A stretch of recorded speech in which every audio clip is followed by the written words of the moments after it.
From almost decapitating his opponent to spitting a death threat on live television, here are all the times Jon Jones was absolutely terrifying. And come on, it should come as no surprise that we're going to kick things off with Jones's guillotine against Lyoto Machida. You see, good fighters, they try to do just enough in the octagon to get the W. Great fighters aim to get that 50,000 performance of the night bonus. And then there is Johnny Bones Jones, who wins by making a statement right there in the cage. If we talk about his fight with Lyoto, you can say Jon won the bout via near decapitation. Let's roll the clock back to UFC 140 when a young Jones was still making his presence felt in the UFC. Even though people were ruling Lyoto out to walk out with the win, the Dragon was showing why he is the OG. Jon looked like he was struggling in the first round, but it proved to be mere consolation for Lyoto after what transpired in the second. Jones grabbed the Dragon by the neck after catching him with a solid left hand, and that is where the clock started ticking.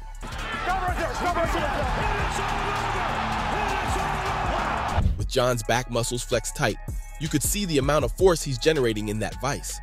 The crowd was cheering, waiting for Machida to struggle his way through. But wait, Lyoto, are you all right?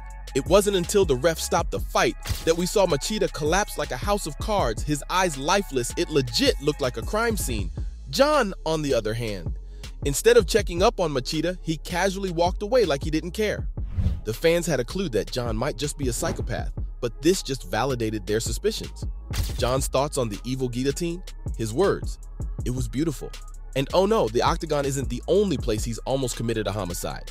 Throwback to the time he was running full speed down his driveway with a freaking shotgun. That's right, you might have seen this clip in just about every Jon Jones edit ever. There's just something so unsettling seeing the greatest MMA fight of all time chasing someone down with a huge ass gun in the dark. But what the heck even went down that night? Jon revealed all the details in an interview, saying that it was 3 a.m. Johnny Bones just casually playing video games, something he does when he isn't decapitating his opponents, when suddenly his phone started buzzing. It was his surveillance system telling him it was time to go down to business. He saw the burglar in the footage, who probably didn't know he had just signed his own death warrant then and there. Picture this, you're screwing around with not one but two of Jon's cars, and suddenly the garage door starts to roll up, revealing those iconic calfless legs. Don't know about you, but I'd probably be asking God for forgiveness. But that'll have to wait because Jon is out here playing the devil himself. He later explained picking up the quote, bird gun, which would have hurt the dude but wouldn't have caused any fatal injuries. Sure, Jon, we'll take your word for it. He chased the robber down to his car. And can we just talk about how quick the Albuquerque fighter is? If that's not terrifying enough, get this. Jon then had a little conversation with him, a little heart-to-heart. While banging on his car window, Jones told him, "Don't you ever come to my house again?" Yeah, I'm pretty sure that shotgun really wasn't needed. The dude is lucky Jon didn't punch through the window and guillotine choked him over the shards of broken glass. There's no reason to break the windows. What did someone else's mom and dad shot do to you? As you can see, Jon might have some slight anger uses, right, Daniel Cormier? DC and Jon's rivalry has to be one of the most iconic in all MMA. The two really knew how to push each other's buttons. It was all so romantic. You know what's the beauty in me being the competitor I am? I forgot about that. I'm about to whip your punk ass. Oh, you forgot it? I mean, trash talk is just a part of the game, right? You gotta sell those pay-per-views. But in the build-up to their highly anticipated fight at UFC 178, you can say things really went haywire. At the presser, every fighter had their stare-downs for the pictures. Conor versus Poirier was intense. But when the main event athletes took the stage, they got up close and personal with each other, literally. Walking on, bumping his forehead against DC, Jon Jones towered over the wrestler with the belt hanging menacingly on his shoulder. And that is the moment when DC decided to shove Jones by grabbing his neck. Oh snap, all hell broke loose and the crowd was loving it. The belt hit the ground, and so did Jon's patience. Poor Dave Schaller in the middle tried his best to stop Jon from coming to DC, but was walked through like he was a toddler. Jon loaded up his fist, and he swung at DC, who was nowhere to be seen in the camera frame. It was pure chaos. People couldn't get over how easily Jon could overpower multiple people like they were nothing. I mean, that is 6 feet 4 inches, 230 pounds of pure killer instinct right there. Not to mention, this was Jon when he started powerlifting.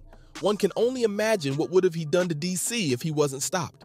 Well, gladly we got our answer at UFC 214. After all the trash talk was done and dusted, it was time for action. Jon was back to reclaim his crown after being suspended for banned substance abuse. At the pressers, DC was talking all smack considering he was 1-0 up against Jones. He had dirt on the former light heavyweight champ, and that's pretty much all that there was to him. Cause on fight night, Jon didn't just take his belt back, he embarrassed DC. Cormier admits it himself. Speaking on the Pivot podcast, he broke down the closing sequence of the match that proved just how terrifying Jones really is. Before the match, DC made fun of the fact that Jon wouldn't catch him with a left kick. Guess what? He did exactly that, which messed DC up big time. From there, it was the beginning of the end. But instead of coming straight at DC with lefts and rights, Jon did something that proved just how terrifyingly skilled he is.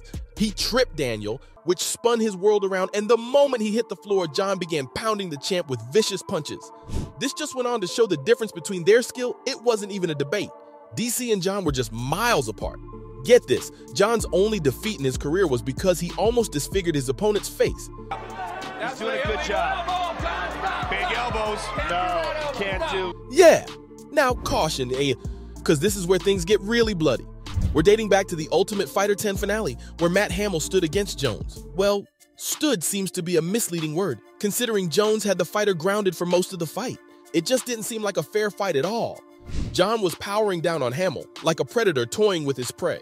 Can't put his hands down on Jon Jones' hips. Jones is looking at Mazzagatti, Joe, saying, all right. If you watch the fight closely, you can see Jon begging the ref to throw in the towel. And in the closing sequences of the fight, Jon went, I know how to stop the fight, I'll just do things my way. And boom, boom, he began bombarding venomous elbows at Hamill, who looked like he had been hit by a baseball bat multiple times. Jon got a little carried away, and that is when the ref ended the bout.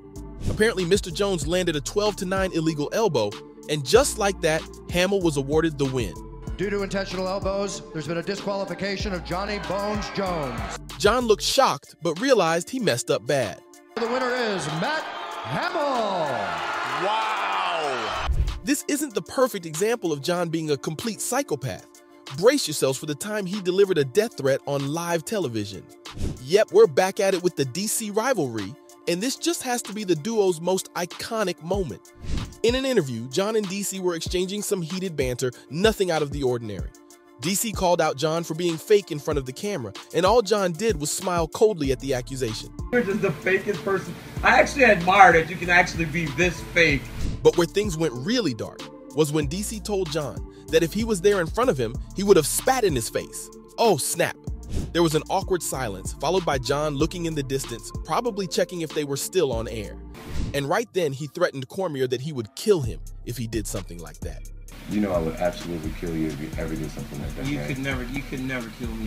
DC tried to shrug it off, thinking it was just banter. But we're not talking about the octagon here. Jon's deadpan stare and the cold tone in his voice said that he was dead serious. Like he once said in an interview, he is a bad guy who's trying to be a good person. This guy is legit MMA's very own anti-hero. So from spitting a death threat on live television to almost decapitating his opponent, those were all the times Jon Jones was absolutely terrifying.